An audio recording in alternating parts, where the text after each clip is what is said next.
오늘 아침 사도행전 11장 19절로 26절 말씀을 통해서 주의 손이 함께 하심에 라는 제목으로 말씀의 은혜를 나누고자 합니다. 어느 사모님의 간증입니다. 목회 사역을 하기 전에 사업을 했다 합니다. 한 번은 이 물놀이 용구를 생산하여 대만, 일본, 홍콩 등으로 수출하고 국내에도 판매를 했습니다. 어느 한 해는 여름 특수를 위해서 많은 물안경을 수입을 했습니다. 그런데 그해 한국에 이상기온으로 추위가 일찍 찾아온 데다가 태풍까지 일찍 오는 바람에 해수욕장이 다 문을 닫고 말았습니다. 졸지에 수입한 많은 물안경이 재고가 되고 만 것입니다. 아무리 머리를 짜내도 그 문제를 해결할 방법이 생기지가 않았습니다. 견딜 수 없는 심정으로 하나님께 기도를 드렸습니다. 그때 성령께서 그 사모님에게 감동을 주셨는데 다른 사람들에게 있는 물안경까지 다 구입해라는 감동을 주셨어요.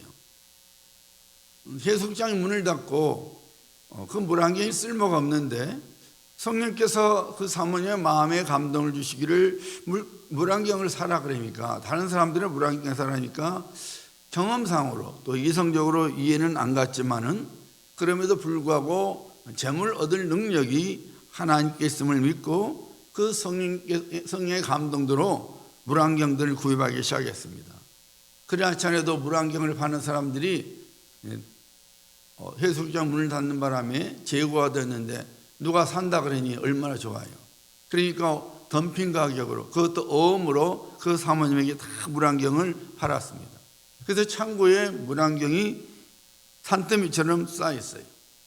사모님이 참으로 궁금했습니다. 도대체 하나님께서 이 많은 물안경들을 어떻게 파시게 하시려고 나라임 사게 하셨을까 궁금했습니다. 어느 날 한 대학생이 가게에 와서 물안경 하나를 소매로 살 수 있느냐고 물었습니다.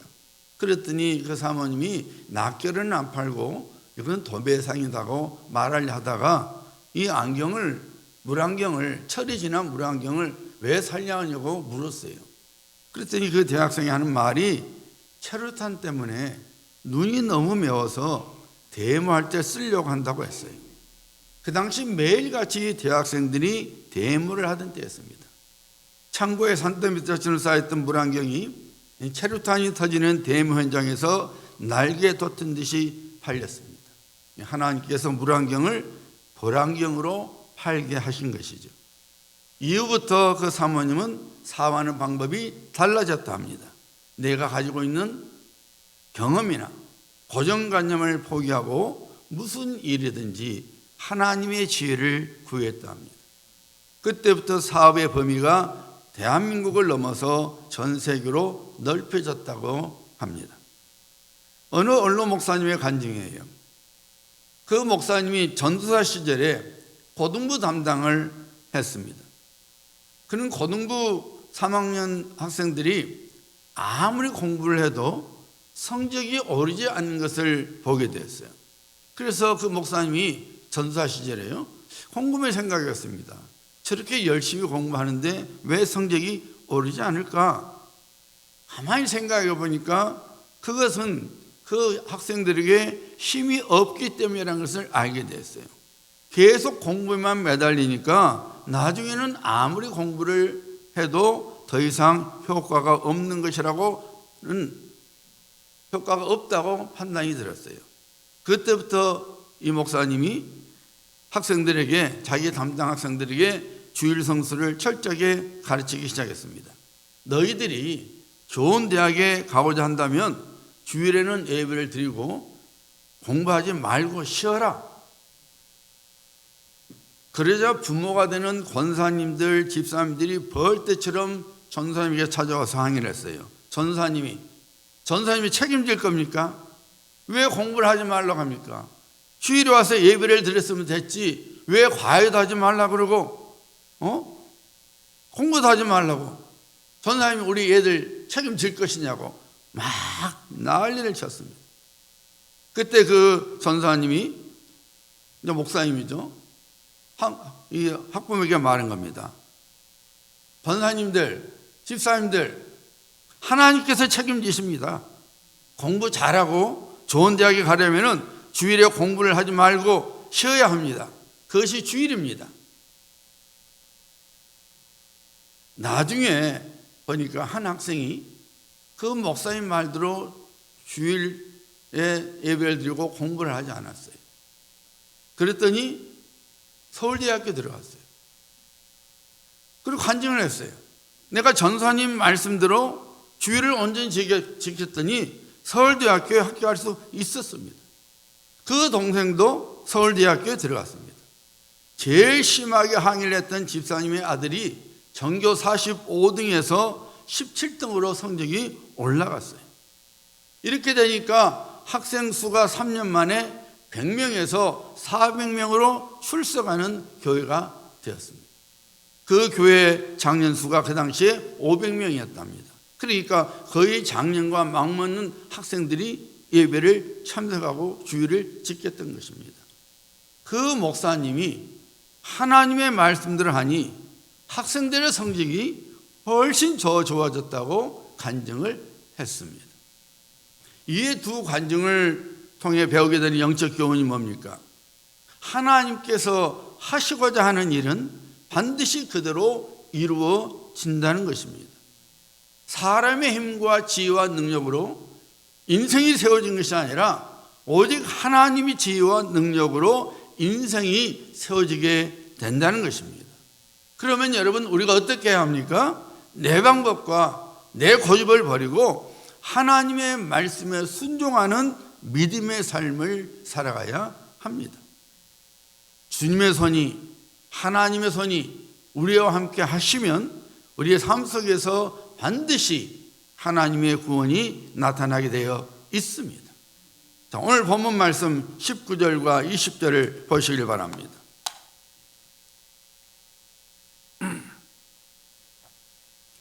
그때에 스데반의 일로 일어난 환난으로 말미암아 흩어진 자들이 베니게와 구브로와 안디옥까지 이르러 유대인에게만 말씀을 전하였는데 그 중에 구브로와 고린의 몇 사람이 안디옥까지 이르러 헬라인에게도 말하여 주 예수를 전파하니. 우리가 지금 사도행전 말씀을 살펴보고 있는데 우리가 잘 아는 대로 예루살렘 교회에 큰 핍박이 찾아왔지요. 예수님을 주와 구주로 믿는 신앙 때문에 수많은 그리스도인들이 고난을 당하였습니다. 일반적으로 이런 일은 우리가 쉽게 이해가 안 되죠. 우리는 이렇게 생각하죠. 내가 믿음 생활을 잘하면 모든 일이 형통해져야 돼. 내가 믿음 생활을 잘하니 나는 건강해야 돼. 돈도 잘 벌어야 되고 모든 일이 순조롭게 되고 하루하루가 행복한 날이 돼야 돼. 이런 생각을 갖고 있죠.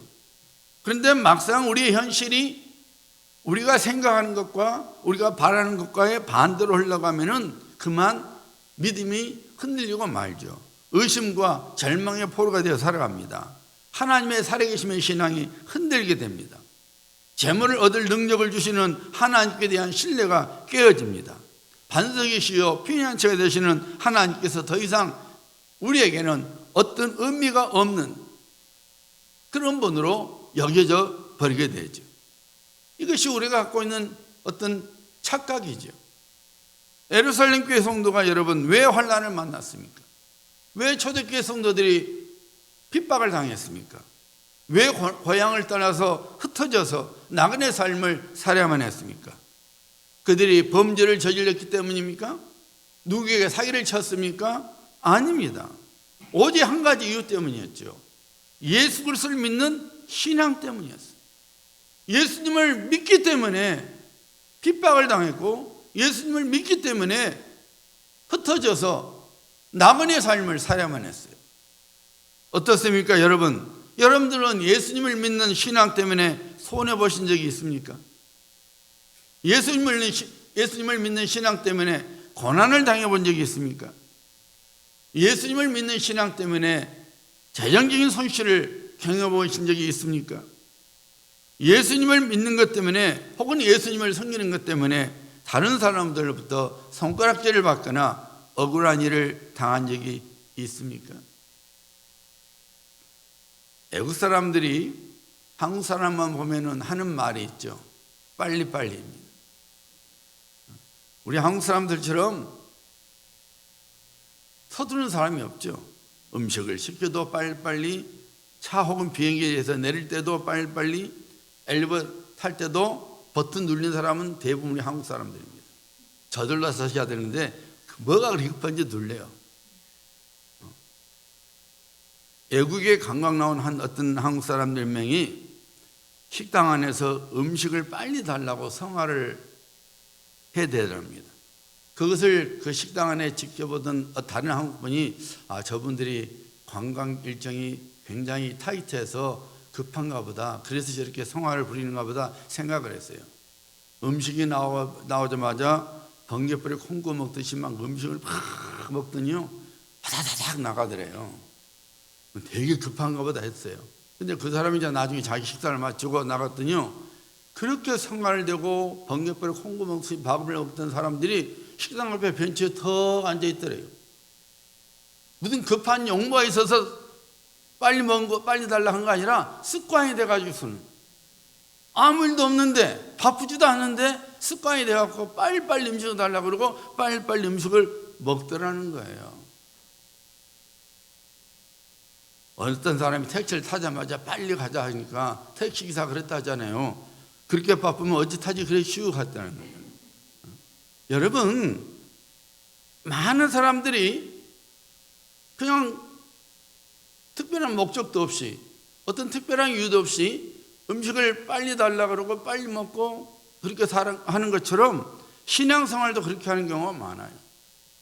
하나님의 말씀대로 살아야 한다고 말씀을 드리면 별의별 이유를 들어서 그렇게 안 하려고 합니다. 건강을 핑계 삼아서, 배우자를 핑계 삼아서, 환경과 상황을 핑계 삼아서, 심지어 자신의 신앙 그릇을 핑계 삼아서 하나님의 말씀대로 살아가질 수 없다고 말합니다. 아이고 목사님, 주일 예배만 드린 것만도 내가 최선을 다하는 것입니다. 몸도 쉬어야 되지요. 먹고 살아야 되잖아요. 목사님 제 입장이 되면은 이 입장을 몰라서 그런 말씀하시는 겁니다. 그렇게 하죠. 아이고 그런 일은 목사님이 하시는 것이지 우리 같은 일반 신앙인은 어떻게 그렇게 살 수 있겠습니까? 그런 말을 합니다. 하나님의 말씀대로 살지 못하는 것에 대한 이유는 겉으로는 다양하지만 실상 한 가지 이유 때문이죠. 먹고 사는 문제예요.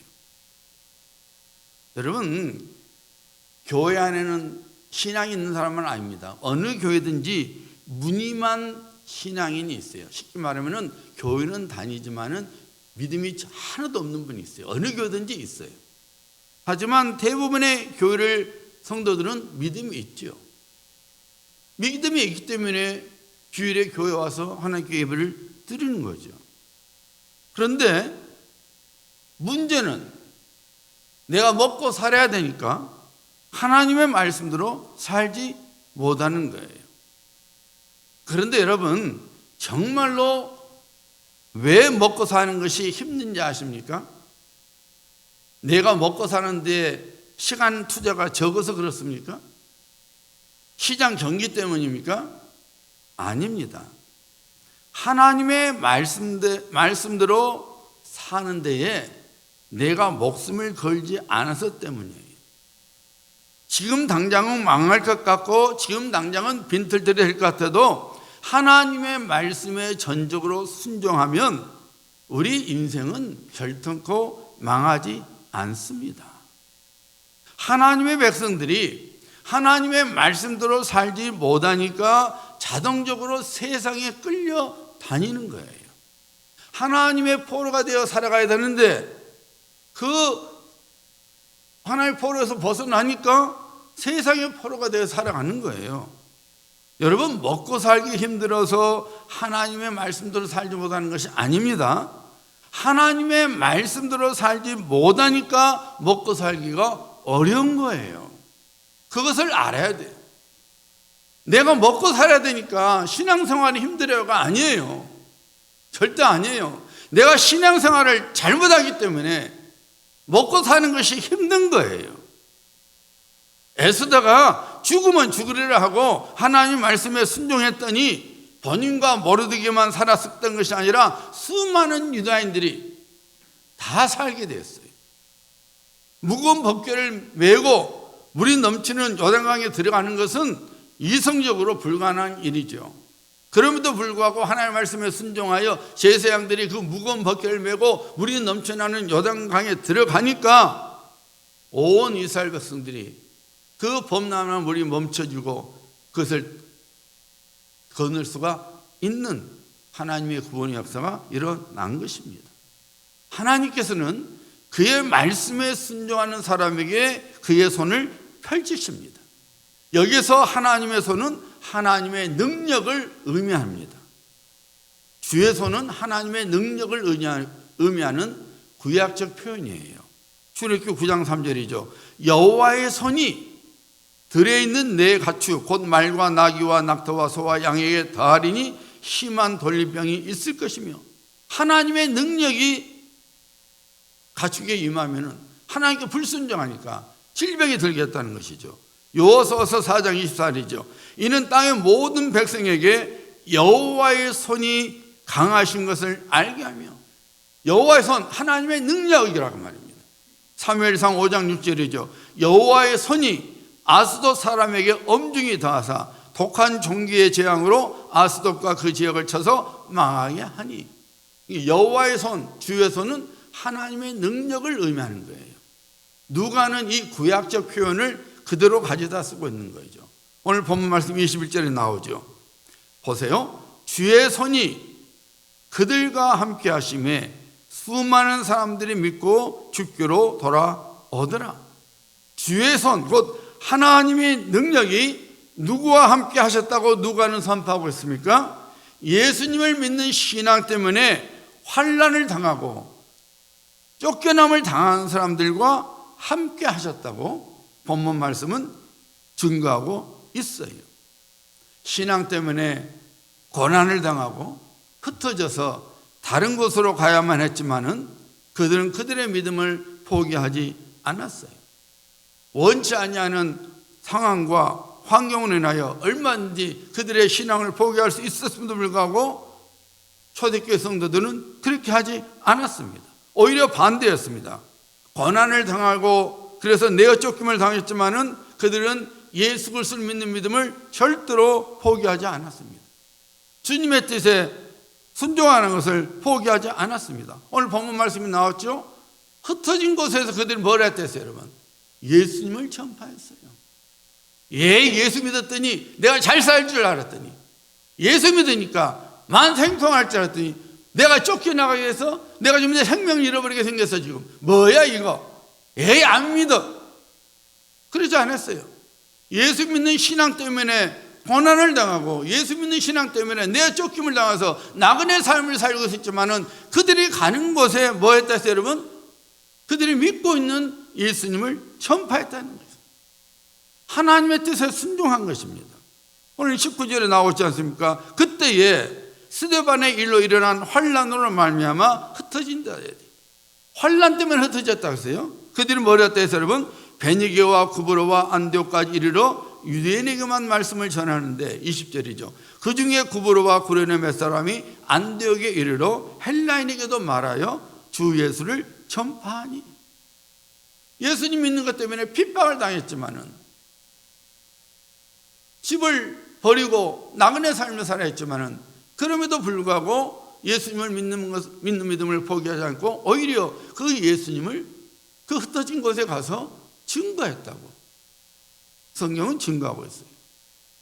여러분, 예수님의 뜻을 쫓아, 하나님의 뜻을 쫓아 살아가다가 인생의 어려움을 만났지만은 그것으로 그들의 인생이 끝난 것이 절대로 아니었어요. 오히려 오늘 본문 말씀을 잘 살펴보면은 그렇게 된 것이 하나님의 뜻이었고 하나님의 섭리였어요.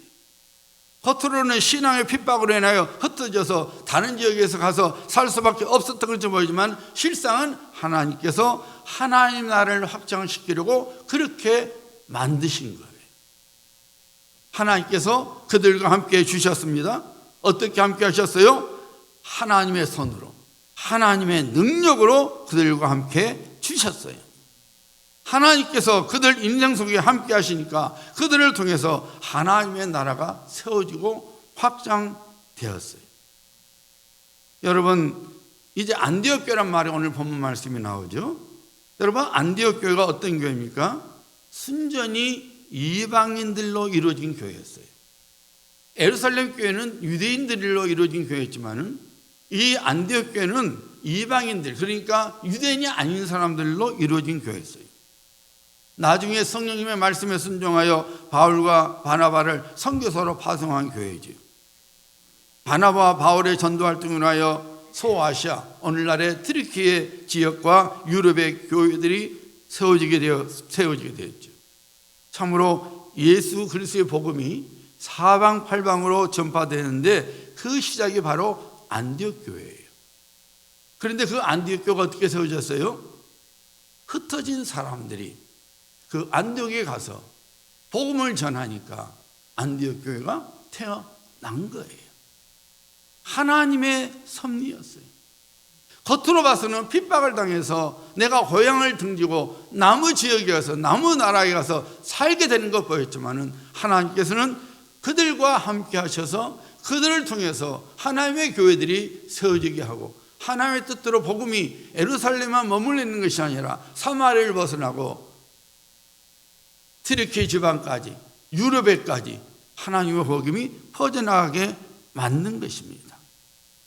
사랑하는 여러분, 우리들의 인생이 아픔과 삼층투성이요, 별로 남들로부터 관심을 받지 못할 만큼 시시한 인생으로 보일지라도 하나님을 바라보는 눈, 하나님을 의지하는 믿음을 절대로 포기하지 말아야 합니다. 우리들이 믿음으로 살아가려고 발버둥을 치고 있음에도 불구하고 여전히 어떤 어려운 문제와 어려움과 문제가 있으면은 거기에는 하나님의 의도가 있는 것이요, 하나님의 목적이 있는 거예요.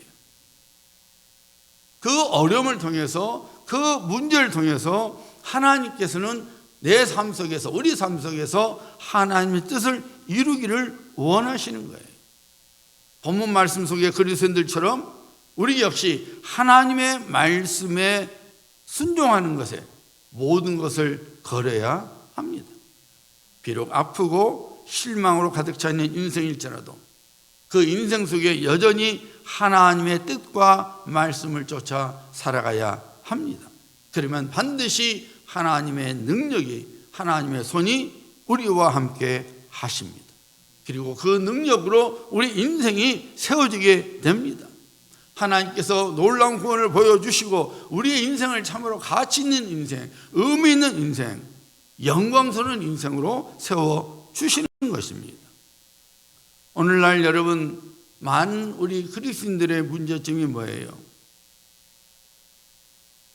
이 세상 사람들처럼 삶 속에서 실망하고 좌절하고 그리고 열등감에 빠져 살아가고 있는 거예요. 나는 왜 이 모양 이 꼴일까? 나는 언제 좋은 일을 만날까? 나는 언제나 내가 바라고 멋진 인생을 살 수 있을까? 이렇게 어떤 열등감에 포로가 되어 살아갑니다. 마치 불신자들처럼 똑같은 모습으로 살아갑니다. 교회 다녀봐서 소용이 없나 보다. 기도해도 소용이 없나 보다. 왜 나는 이렇게 어렵지? 내가 언제 좋은 꼴을 볼까? 실망의 포로로 살아가는 거죠. 그런데 여러분, 성경은 그런 우리에게 대하여 말하고 말아요. 우리가 이달리아어는 암송이죠. 우리는 질것이에요. 우리는 금그릇 은그릇이 아닙니다. 고려 청자나 이조 백자가 아니에요. 매우 투박한 질그릇에 불과해요. 그러므로 질그릇 같은 우리 자신에 대하여 어떤 기대감을 가지면 안 돼요. 실망하면 안 돼요. 질그릇인데, 투박한 질그릇인데 이 질그릇에 뭐가 있다고 기대를 해요. 하지만 이 질그릇 안에 있는 나의 주님, 나의 하나님 예수 그리스도 인하여 내 인생이 달라지는 거예요. 그러니까 우리는 우리 자신에 대하여 기대감을 갖지 말고 우리 안에 계신 예수 그리스도에 대하여 기대감을 갖고 살아가야 돼요. 나의 주님, 능치 못하시 없는 나의 주님이 내 인생을 반드시 이렇게 세워주시고 내게 약속하신 복을 주리라는 믿음으로 살아가야 된다, 그 말입니다. 그래서 사도 바울이 선포하고 있지 않습니까? 고린도서 4장 7절이죠. 우리가 이 보배를, 예수 그리스도를 질그릇에 가셨으니, 우리 안에 가셨으니, 우리가 예수님을 믿고 있으니 그 말이에요. 우리 안에 예수님이 계시니 이는 심히 큰 능력이 하나님께 있고 우리에게 있지 않음을 알게 하려 함이라. 우리에게 큰 능력이 있는 것이 아닙니다. 우리 인생을 회복시켜 주시고 건강하게 세워주는 능력은 하나님께만 있습니다. 여러분, 누가 믿음의 사람입니까? 누가 믿음을 가진 사람입니까? 나는 질그릇이요, 이런 내 안에 능치 못하심이 없는 예수 그리스도께서 계신다는 걸 믿는 것이 믿음의 사람이요, 믿음을 가진 사람입니다. 나를 바라보면 실망할 수밖에 없어요. 하지만 내 안에 계신 예수님을 바라보면 소망이 부를 듯 일어나는 것입니다. 사랑하는 여러분, 여러분은 여러분 안에 계신 예수 그리스도를 의지하십니까? 여러분 안에 계신 예수 그리스도께 여러분의 인생에 소망을 두고 살아가고 계십니까? 그렇다면 예수님과 함께 늘 동행함을 삶을 살아가셔야 합니다. 그리고 예수님의 말씀대로 살아가야 합니다. 주님 말씀대로 살아가는 것에 여러분의 모든 것을 걸어야 돼요. 그러면 주님의 손이, 주님의 능력이 여러분의 인생 속에 함께 하십니다. 주님의 손이 여러분의 인생을 빚어 가십니다. 그 주님의 손은 능치 못하심이 없는 능력의 손이기 때문에 여러분을 하여금 능히 하나님의 구원을 반드시 보게 하십니다. 요셉처럼 만들어 주십니다. 룻처럼 만들어 주십니다. 다윗처럼 만들어 주십니다. 다니엘처럼 만들어 주십니다. 그러므로 우리 인생이 질그릇 같다고 실망하지 말아야 합니다. 질그릇 같은 것이 아니라 질그릇이에요. 우리가 질그릇인 것을 온전히 깨닫도록 하나님께서 때로는 우리를 연단시키는 거예요. 능력이 네게 있는 것이 아니라 내게 있다. 사랑하는 아들아, 사랑하는 딸아, 너는 능력 없어. 내게 있어. 그것을 깨닫게 하시려고 우리 인생 속에 하나님께서 연단을 허용해 주시는 거예요. 시련도 만나게 하시고 어려움도 만나게 하시고 고통도 겪게 하시는 거예요. 왜요? 능력이 내게 있는 것이 아니라 하나님께 있음을 알게 하시려고 하나님께서 일부러 그렇게 하시는 거예요. 우리는 질그릇이지만은 내 안에 계신 예수님을 믿고 그 예수님 말씀대로 쫓아 살아가면은 예수님께서 우리 안에 다이아몬드로 채워주시는 거예요. 금으로 채워주시는 거예요. 각가지 신기한 보석 등으로 채워주시는 거예요. 왜냐하면은 우리 주님의 손은 능치 못함이 없기 때문이에요. 성령의 감동으로 믿음의 사람 다윗은 이렇게 고백하고 있지 않습니까? 여호와는 나의 반석이시요 나의 요새시요 나를 건지시는 이시요 나의 하나님이시요 내가 그 안에 피할 나의 바위시요 나의 방패시요 나의 구원의 뿌리시요 나의 산성이시로다. 그래서 다시 고백합니다. 내가 사망의 음침한 골짜기로 다닐지라도 해를 두려워하지 않을 것은 주께서 나와 함께 하심이라. 하나님께서는 무서운 핍박을 받아 도망을 체험했던 사람들에게 함께 하셔서 그들의 인생을 새롭게 세워주셨을 뿐만 아니라 그들을 통해서 하나님의 나라를 세워가셨습니다. 그들을 통해서 수많은 영혼을 건지셨습니다. 그 누구보다도 영광스럽고 복된 인생으로 세워주셨습니다. 마찬가지입니다. 우리 인생은 우리에게 달려있는 것이 아닙니다. 하나님께 달려있습니다. 하나님만이 질그릇 속에 가장 아름다운 것들로 채워주시는 것입니다. 여러분의 직장을 하나님께 맡기셔야 돼요. 여러분의 생업들을 하나님께 맡기셔야 돼요. 여러분의 방식으로 하지 말고 하나님께 지혜를 구하고 하나님의 말씀대로 여러분이 직장생활 하시고 여러분이 생업들을 이끌어 가셔야 합니다. 거기에 하나님의 손이 임하는 거예요. 먹고 살기 힘들어서 하나님의 말씀대로 살지 못한다고 말하지 말아야 합니다. 이것은 마치 내가 내 인생을 내가 차고 나가겠다는 불신의 소리입니다. 하나님의 공부하심과 모든 것의 주인 되심을 믿지 않고 있다는 불신앙의 모습이죠. 하나님은 나를 지키시는 분인 뿐 아니라 내게 복 주시는 분이에요. 그러나 하나님은 조건을 걸고 있죠. 내 말에 순종하라. 내 뜻에 순종하라. 순종하는데 네 목숨을 걸으라고 하나님은 말씀하십니다. 여러분, 우리 인생의 문제는 우리 배우자 탓이 아니에요. 우리 자녀 탓도 아닙니다. 환경 탓도 아닙니다. 우리 탓이에요. 우리들이 하나님의 말씀에 불순종하며 우리 고집대로 살아가니까 하나님께서 배우자와 자녀, 환경과 그리고 주변의 사람을 통해서 우리를 연단시키시는 거예요. 사랑하는 여러분, 하나님께서 우리를 잘 먹고 잘 살게 하시려고 하나님의 자녀로 불러주신 거 아니에요. 우리 예수님께서 십자가에서 그 무서운 고통을 당하시고 죽으신 것은 우리 육신적인 만족을 채워주시려고 죽으신 거 아니에요. 우리를 구원하셔서 우리를 통해서 하나님 나라가 세워지고 확장되도록 우리를 위하여 죽으신 거예요. 우리를 하나님의 자녀로 삼아 주신 것입니다. 우리를 통해서 하나님의 구원이 이루어질 수 있도록, 우리가 하나님의 가족이 된 것처럼 그 누구도 하나님의 가족이 될 수 있도록 하나님께서 그 거룩한 일을 이루시게 하여 우리를 하나님의 자녀로 삼으셨고, 예수님께서 나야여 십자가에서 죽으시고 부활하신 거예요.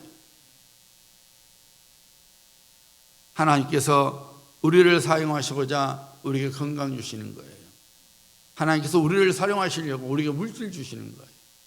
하나님께서 우리를 사용하시려고 직장과 생업들을 주시는 거예요. 하나님의 뜻과 목적을 깨닫고 살아가야 합니다.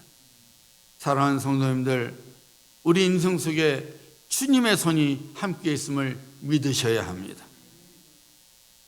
그리고 하나님의 구원을 우리 인생 속에 이루어나가게 하신 것이 하나님심을 믿어야 합니다. 하나님께서 말씀하시죠. 히브리서 13장 5절입니다. 내가 결코 너희를 버리지 아니하고 너희를 떠나지 아니하리라. 내가 결코 너희를 버리지 아니하고 너희를 떠나지 아니하리라. 주의 손이 우리 삶 속에 임할 수 있도록, 주의 손이 우리 자녀에게 임할 수 있도록, 주의 손이 우리 직장에 임할 수 있도록, 주의 손이 우리 생업대에 임할 수 있도록, 주의 손이 우리 교회에 임할 수 있도록, 주의 손이 우리 누빌적에 임할 수 있도록 우리는 하나님의 말씀에 순종하는 것에 우리의 모든 것을 걸어야 합니다. 이런 성도님들 되셔서 하나님의 놀라운 구원의 주인공들 되시기를 예수님의 이름으로 축복합니다.